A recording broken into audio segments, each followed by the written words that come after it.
चला तर आज बघूया जी सगळ्यांना माहिती असलेली कन्सेप्ट आहे, पण भरपूर जण असतात की ज्याला कन्फ्युजन असतं, त्याच्यासाठी ही कन्सेप्ट घेतली.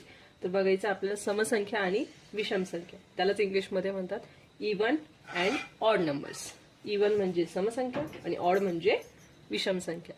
मग आता सगळ्यात इम्पॉर्टंट बघा, जर कुठल्याही अंकाच्या एकक स्थानी, कुठल्या स्थानी, एकक स्थानी, तर कुठल्याही अंकाच्या एकक स्थानी 0, 2, 4, 6 आणि 8 यापैकी, या पाचीपैकी कुठलाही जर अंक असेल, पण तो कुठं पाहिजे, एकक स्थानी, तर ती संख्या कोणती असते, समसंख्या.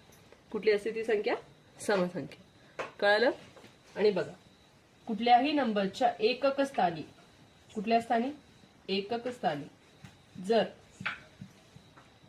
1, 3, 5, 1, 3, 5, 7 आणि 9 या पाचपैकी कुठलाही एक अंक असेल तर त्या संख्येला म्हणतात विषम संख्या. Okay, thank you.